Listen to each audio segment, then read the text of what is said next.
Estimados companheiros presentes na oitava Conferência de Estudos Estratégicos, meu nome é Elias Rabur, sou professor da Universidade do Estado de Rio de Janeiro, da Escola de Ciências Econômicas, e hoje hablo diretamente de meu trabalho atual, que é na consultoria da presidência Dilma Rousseff em Novo Banco de Desenvolvimento. Me desculpe mi portunhol, pero é a melhor forma de comunicar com vocês em Cuba, em nossa querida Cuba, minha segunda pátria, que é Cuba, e sou muito orgulhoso de falar com vocês. Mi ponencia aqui acaso uma coisa muito sencilla, que é sobre a nova economia de projetamento, como uma forma histórica que se presenta em China atual, o socialismo. O que existe de hecho, o que é a economia de projetamento? Houve caminho que tenho percorrido desde que cheguei a algumas conclusões sobre o atual estágio do desenvolvimento chino, e não somente isto.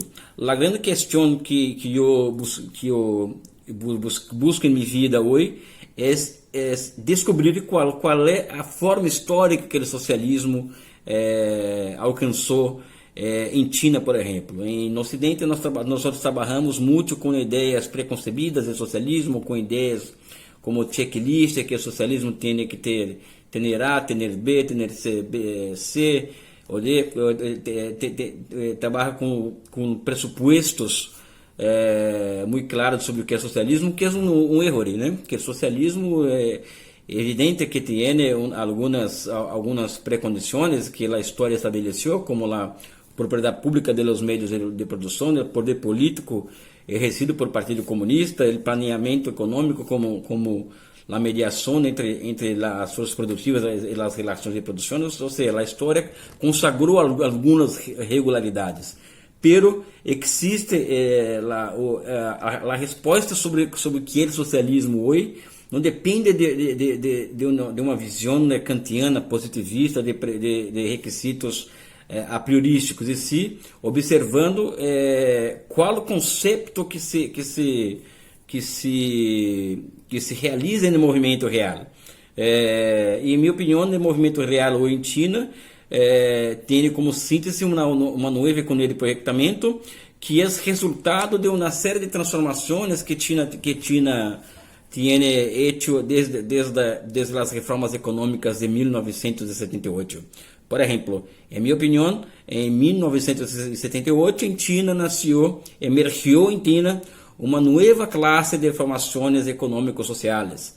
A primeira experiência, a segunda experiência é o Vietnã, a terceira experiência é Laos, e também pode ser que Cuba venha a ser na quarta experiência desse tipo de formação econômico-social, que podemos chamar de socialismo de mercado. Desde então, em China surge, ao lado da grande propriedade pública, também setores não públicos da economia, como o setor privado, o setor coletivo, e variegadas formas de formas não públicas de propriedade, e também o setor público não capitalista, pero orientado ao mercado. Então, China é muito complexa em termos de propriedade, em termos de formas históricas de propriedade que vão surgindo ao longo do tempo. E ao longo do tempo, China foi se movimentando essa formação econômica social através de câmbios institucionais, onde as formas públicas e as formas não públicas de propriedade foram se combinando entre si, ou também umas sendo substituídas por outras em las tarefas econômicas. Por exemplo, o setor estatal da economia passou por uma grande reforma na década de 90, e com essa reforma, o setor estatal da economia quedou para si grande parte dos setores estratégicos da produção, né? Porque durante as anos 80, o setor do coletivo, as TVS, as Township and Village Enterprise, e também o setor privado avançou muito sobre o setor público de economia. Então, esse processo do setor público chino crescendo acima do setor privado, começa na década de 90 e continua desde o surgimento da Sasaki nos anos de 2003. Hoje China conta com mais de 90 com grandes conglomerados empresários estatais e os pontos clave da economia. É uma coisa inédita na história atual, onde existe uma caída muito grande da participação de empresas estatais na economia mundial. Em China existe uma cada vez maior participação do setor econômico estatal através desses grandes conglomerados orientados ao mercado, orientados à alta tecnologia, e também existe um movimento onde esses conglomerados estatais são não somente o núcleo da economia china, mas também o núcleo onde saem os efeitos de encadenamento para toda a economia, ou seja, o setor privado chino no público é muito dependente do setor público da economia, e também os ciclos generais de acumulação também saem do setor estatal da economia china. Então, esse é um ponto. Outro ponto é que, ao lado desse processo onde o setor público da economia, que também não somente as empresas, também são um grande sistema financeiro público, um grande sistema financeiro poderoso, muito extenso, com muita profundidade na sociedade. Esses dois elementos foram formando condições muito especiais para a economia china. Então, em 2006, com o surgimento o relançamento de um sistema nacional de inovação tecnológica, China preparou um ecossistema de grandes empresas estatais, conglomerados estatais, ao lado de um grande sistema financeiro público da economia, que é uma coisa ultra necessária para nós outros discutirmos o que é o socialismo, porque Lenin falava muito claramente que a economia monetária foi a invenção mais avançada do capitalismo, e também deveria estar a serviço do socialismo, e também nos setores não públicos. Então, desse sistema nacional de inovação tecnológica surgiu inovações tecnológicas disruptivas, como Big Data, plataformas 5G, a inteligência artificial e outras plataformas que fizeram com que o Estado chino tomasse para si esses instrumentos, essas inovações tecnológicas disruptivas, e através delas elevasse a capacidade de planeamento da economia china. A principal característica da economia china na atualidade é que existe um processo de elevação do domínio humano sobre a natureza, que se expressa no surgimento de novas e superiores formas de planeamento econômico em país. Então, se nós observamos que existe uma formas superiores de planeamento, formas superiores de domínio humano sobre a natureza, estamos diante de uma nova forma histórica de produção, né, e de distribuição e de câmbio em China. China está inaugurando novas formas. Então, se nós outros, em uma homenagem ao economista brasileiro Inácio Rangel, que analisou as economias de projetamento, principalmente na União Soviética, aonde grandes projetos a economia era basada em grandes projetos.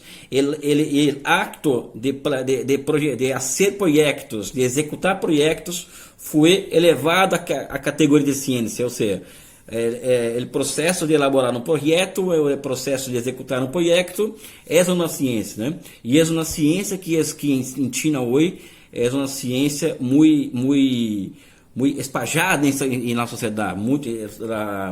China é muito mobilizada por elaboração e execução de grandes projetos. E é muito claro que uma nova forma histórica havia surgido em China, em minha opinião, quando eu observei a capacidade de los chinos, de los planeadores chinos, de executar centenas e milhares de proyectos al mismo tiempo después de la crisis de 2008, como una respuesta a la crisis de 2008. Cualquier país capitalista con soberanía monetaria puede hacer grandes pacotes fiscales, por ningún país capitalista no mundo tiene una capacidad muy grande de ejecución, de elaboración y ejecución de milhares de proyectos simultáneamente. Entonces eso me llamó mucho mi atención, que essa capacidade de coordenação em um nível superior da economia china. Existe dado, por exemplo, que existem 2 milhões de trabalhadores chinos trabalhando em elaboração e execução de projetos. São trabalhadores que são, em minha opinião, os homens e as mulheres nuevas do socialismo, porque eles trabalham para a sociedade, não são meramente tecnocratas. Então tanto têm a tarefa de fazer com que China alcance os Estados Unidos no setor de infraestrutura de semicondutores, ao mesmo tempo que têm que encontrar meios e maneiras de generar 12 milhões de empregos urbanos por ano. Ou seja, nos últimos, por exemplo, os últimos 10 anos, China puso en las ciudades, desde el campo, 200 millones de personas. Ou seja, em 10 anos, China puso um Brasil inteiro em las ciudades. Isso demanda um grau de planeamento que nós outros, no Ocidente, não temos a capacidade de fazer uma métrica. Ou seja, é a utilização máxima da inteligência humana, e que hace muita falta no Ocidente uma ciência capaz de explicar China. Então, a ciência que nós outros estamos tentando elaborar melhor, reelaborar melhor, para entender China hoje, é a ciência de projetamento, né? Ou seja, a arte de elaborar e executar grandes projetos em nome da sociedade, generando uma forma muito especial, uma forma histórica nova do socialismo, uma forma histórica onde a ciência é um instrumento de governo. A razão humana é um instrumento de governo, ao contrário dos países capitalistas neoliberais, onde a financiarização e a irracionalidade é a forma principal da governança da economia. Então, China, creio que estamos começando somente agora encontrar as leis objetivas do movimento dessa nova economia de projetamento, pero creio que muitos logros los conquistamos hasta agora, desde a ideia da nova formação econômica social hasta a nova economia de projetamento, e estou à disposição de los amigos queridos cubanos, meu amigo Rubens Ley, Cláudia Marim, Lourdes, nossa amiga professora Lourdes, que tenho em meu coração um forte abraço e um beijo no coração de todos.